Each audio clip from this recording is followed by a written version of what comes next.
hindi pa Vice, siya good ready. morning po. Sadali lang, Ay, sir. sige Wait po. lang. Okay na? Okay na? Ready na? Okay.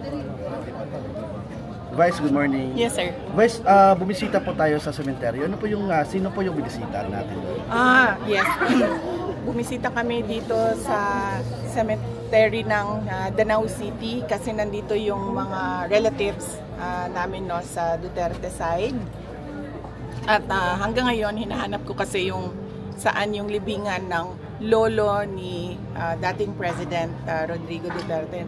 Nung nakaraan, nandito na ako sa Cebu at sinabi ko na rin sa mga Cebuanos no, na tulungan nila kami hanapin kung saan nakalibing si Facundo Duterte. Siya yung lolo ni dating President Duterte. So hanggang ngayon, hindi pa namin mahanap. So every time na napapadaan ako sa Danao, doon na lang muna sa lahat ng relatives in the hope na baka nandoon yung buto somewhere sa mga libingan ng mga relatives namin dito sa Danao Cemetery. And dito naman sa Danao Church ay pupunta kami mamaya para magpamisa sa kaluluwa ng aking lolo si Facundo Duterte and si Zoila Duterte. Vice, kumustahin na lang din namin po yung si Rodrigo Duterte. Kumusta na po yun? Ano na po yung update sa kanya? So far okay naman. Nandoon si Hanilet. Umuwi na yung kapatid ko, si Kitty, dahil kailangan niya pumasok sa paaralan. Nandoon yung partner ni President Duterte ngayon, si Hanilet. At nandoon din kasabayan niya yung kuya namin, si Paulo Duterte, yung tumatakbong congressman sa Davao City. So, nag-overlap yung schedules nila para makapag-endorse si Hanilet sa kuya namin kay Congressman Pulong. And aalis na rin si Hanilet, babalik na rin siya sa Pilipinas. So, ang maiwan doon ngayon ay si Congressman Pulong Duterte hanggang bago sa araw ng eleksyon dahil kailangan din niyang umuwi, dahil kailangan niyang bumoto sa Davao City.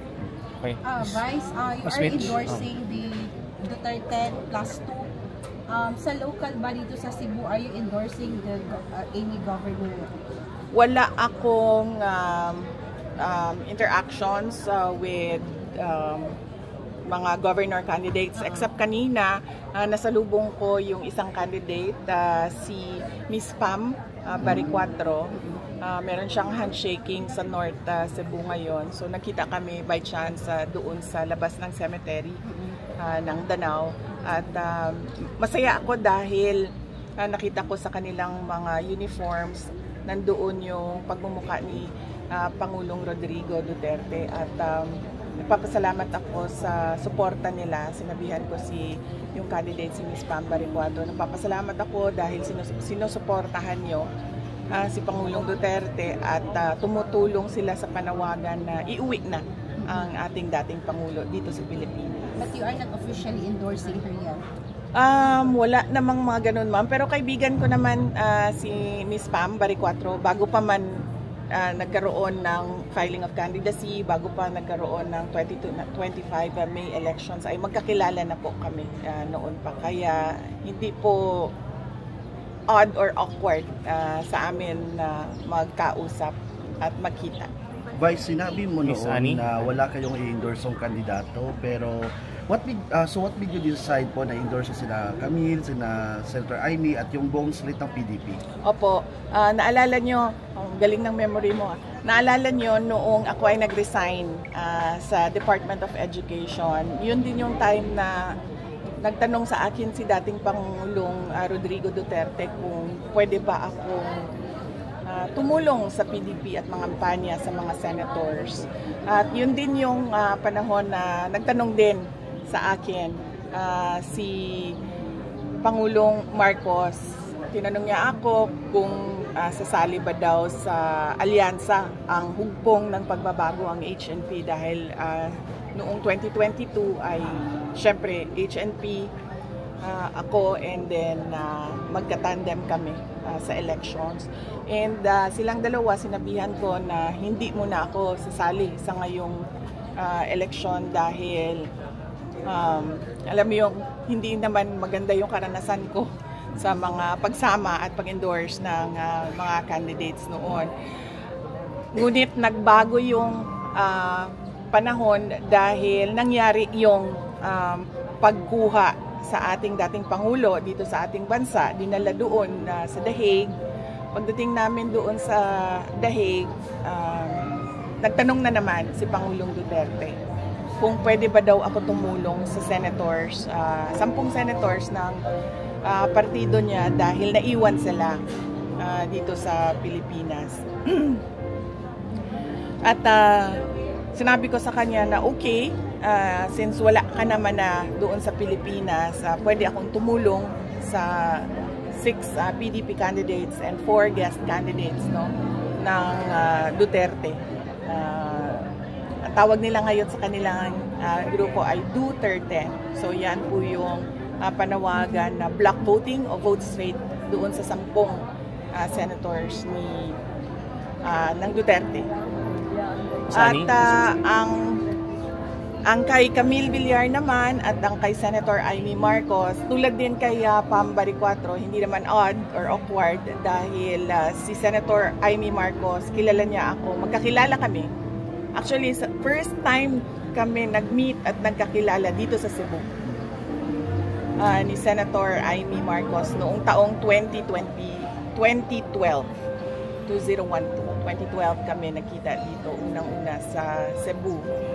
At si Camille naman ay matagal ko na rin siyang kilala.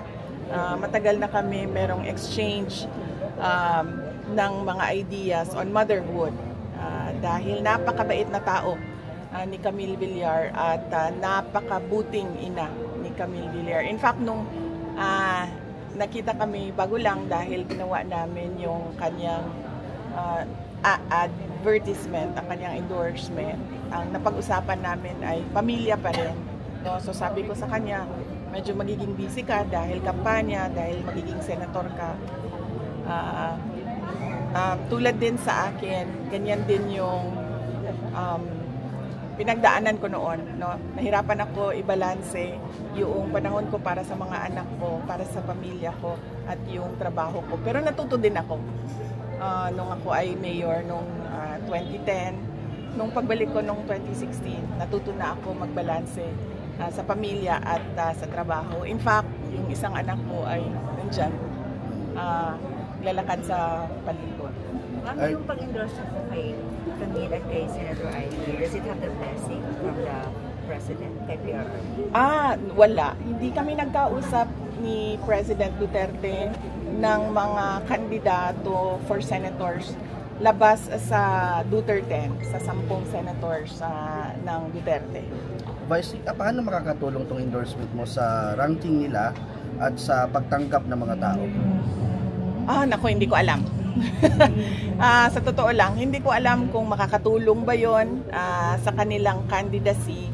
Pero yun ang obligation ko sa ngayon, nakiusap ang dating Pangulong Duterte para sa mga senators. At sinabi ko nga, kaibigan ko, si Senator Amy Marcos at si Senator Camille Villar. Kulang din naman kasi ng 2 kandidato yung 10 dahil as a voter, tayong lahat ay binigyan tayo ng right to vote for 12 senators. Miss Annie?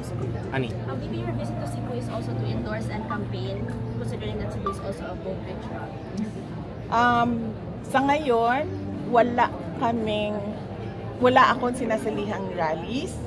Ang ginagawa ko lang ay, madami akong ginagawa actually. Galing ako Samar, and then kahapon galing ako north ng sa Leyte, sa province of Leyte. Ang ginagawa ko unang-una, nagpapasalamat sa mga tao dahil ang dami-daming nagpapakita ng suporta kay Pangulong Duterte. Ang daming nagdadasal para kay Pangulong Duterte. At ang daming nag-celebrate nung birthday ni Pangulong Duterte. Gumastos ng sarili nilang pera para ipakita yung pagmamahal at suporta nila kay dating Pangulong Duterte. So kailangan lahat yon ay madaanan at mapasalamatan. Hindi man isa-isa yung pagpapasalamat, pero gusto ko na malaman nila na bumisita kami, dumaan kami para ipakita din sa kanila yung pagpapasalamat namin dahil napakalaki ng tulong ng kanilang mga dasal. Sigurado ako nagpapalakas ng loob yun kay Pangulong Duterte. Ma'am, 3 weeks na lang before election. Last 3 questions. How do you intend to do the campaign, ma'am, to take the very schedule? Opo. Will you join sorties sa mga campaign rallies po nila? Oo. Yeah, so far ngayon, wala kaming, wala akong sinasalihan na rallies dahil hindi din naman magkasama yung Duterte at saka yung dalawang candidates, no? Hopefully, depende sa PDP, hindi naman kasi ako member ng PDP, pero mapag-isipan nila kung paano gagawin yung mga rallies na kompleto. 12 yung voting straight, block voting na Duterte. So yun, umiikot ako, unang-una nagpapasalamat, papakita sa mga tao, binabalik sa mga tao yung pagmamahal na ipinapakita nila kay Pangulong Duterte, sa aking opisina, ang Office of the Vice President, sa aming pamilya. At pangalawa ay yun, yung pag-ikot at pagpapaintindi sa mga tao kung gaano kahalaga ang straight ang boto nila para sa 10 candidates ng Duterte. Ang kahalagahan nun ay maituloy kung ano yung nasimulan ni Pangulong Rodrigo Duterte. At itong mga candidates na ito ay nagsabi sila na naiintindihan nila. Kasi kung maalala nyo noong 2022, ang platform ay unity and continuity. Pero sa nakikita natin ngayon, wala namang continuity. So ito yung mga senators na nagsabi sila, naiintindihan nila kung ano yung vision. That is a peaceful and prosperous Philippines na unfortunately ay hindi natin nakikita sa ngayon. So yun yung pinapaintindi sa mga kababayan natin at sa mga botante. So wala pa pong plano kung halimbawa makompleto ang lineup nila na magjo-join kayo sa mga meeting di advance po nila. At least your presence should be there po. Kung na ginagawa ng PRR. Oo. Kasi noong pag-uwi ko ng galing sa The Hague, meron na silang ginawang schedule na hindi siya nag-jive doon sa schedule ng pasasalamat ko sa mga tao. Dahil pagdating ko, may schedule na ang PDP and pagbalik ko, galing dahil kailangan ko pasalamatan yung mga tao. So kailangan ko daanan lahat yon from Samar to Leyte to Cebu to Negros and then papuntang Mindanao. So hindi nagkatugma yung schedule namin, pero kagabi lang ay ginagawa namin yung materials namin. Meron akong ginawang video na pwede nilang i-play sa kanilang mga rallies. At bibilisan ko yung pagpapasalamat, pag-ikot sa mga tao para makaabot ako at least man lang a few days before election day at hanapin ko kung ano yung rallies ng mga Duterte. Last 2 questions. Gusto ko na makuha yung reaction nyo sa sinabi ni Congressman Ortiga na kaya daw na nag-endorse kayo para makakuha nakakampi sa Senado para sa impeachment hearing. Anong masasabi mo doon? Hindi ko naman masabi no kung ano yung preparations ng mga abogado sa impeachment. Pero nung pag-uwi ko galing The Hague ay nag-meeting kami dahil isa din yon sa mga inaasikaso ko. At sinabi nila that they are more than confident in winning the impeachment trial, impeachment case. So, yan lang yung masasabi ko. May iba pa po kayo ng ikati doon? Members of the Congress are also saying that this is your political move. Any comment? Hindi ma'am kasi ang nag-trigger ng paglabas ko ay yung ginawa nila kay Pangulong Duterte at yung ginawa nila na injustice kay Pangulong Duterte na kinuha nila dito sa Pilipinas, sa pilitan nilang sinakay sa airplane na walang mga permiso, walang mga permits, at dinala nila doon sa Hague at ipinakulong nila sa mga dayuhan. So kung makita nila, nagsabi naman ako na hindi ako sasali sa campaign na ito, ginawa ko naman yon. Pero nangyari yung kay Pangulong Duterte at nagkausap kami doon sa Hague at sabi niya wala na ako, so pwede bang tulungan mo yung mga senators? So sabi ko oo, kaya ko yan gawin dahil nagawa ko naman yan noong 2016, 2019, 2022. So it's nothing different ngayon except that nadagdagan siya nung pagpapasalamat sa mga tao dahil sanabi ko nga napakalaki ng suporta ng sambayanan kay Pangulong Duterte at ang daming kung makita ninyo sa mga paglibot namin, ang daming umiiyak at nagsasabi na ibalik dapat ang dating Pangulo dito sa Pilipinas. Last question. Pag-alas talaga ma'am, yung talaga yung nagpabago ng puso at desisyon mo really to campaign for candidates po. That triggered po really your, the change of heart, change of mind to endorse candidates. Yes ma'am, opo. Kasi nung una, sinabi ko nga, hindi ako sasali sa eleksyon na ito. Hindi naman ako kandidato. Ngayong election na ito. Wala namang presidential elections na darating na malapit na, malayo pa naman yung presidential elections. Ang aking impeachment, sinasabi ng mga lawyers, they are more than confident na mananalo sila sa impeachment. Ako naman, I am most confident with the lawyers working on my impeachment case. So, yun lang. Kinuha nila, sinasabi ko nga, it was called extraordinary rendition in international law. Kinuha nila ang Pangulo, sa pilitan nilang dinala sa ibang bansa.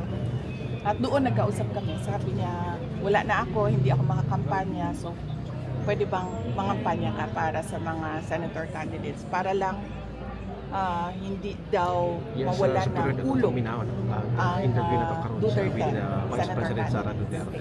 Baka pwede lang kayo mag-comment sa ICC junking Duterte's Camps request para i-limit po ang mga witnesses who can present national ID for passport. That is best asked siguro sa lawyer ni Pangulong Duterte sa ICC case niya kasi sila din yung nandoon sa loob ng korte nakikipag-usap sa prosecutors at gumagawa ng naman tawag sa ginagawa nila ngayon? Discovery process ng impeachment case. Last question. Your reaction lang po, VP, sa approval ratings po sa COSASIA. Yours increased po and the other three highest ranked officials decreased, VP. Yes. And then, Opo. Performance. Opo. Well, nagulat ako nung nakita ko yung numbers ng pagtitiwala ng mga tao sa akin dahil sa sobrang dami ng lumabas ng paninira sa kung saan man, galing sa mga politiko, galing sa social media, lahat, all sides, merong paninira. Nakakagulat na tumataas yung numbers at naisip ko sa sobrang sira nila ng pangalan ko, sinabi ko na ito noon sabi ko, hindi naman kasi lumilipat sa numbers ni Martin Romualdez. Kasi nga, sinabi ko nga din noon na kapag hindi ako tumakbong presidente, hindi pupunta yung boto ko kay Martin Romualdez, pupunta siya sa ibang kandidato. Dapat naiintindihan nila yan ngayon. Pero syempre hindi nila maintindihan yan kasi mga brilliant lang na mga tao po ang nakakaintindi na saan ba pupunta ang boto. So maraming salamat. Thank you. Magandang umaga.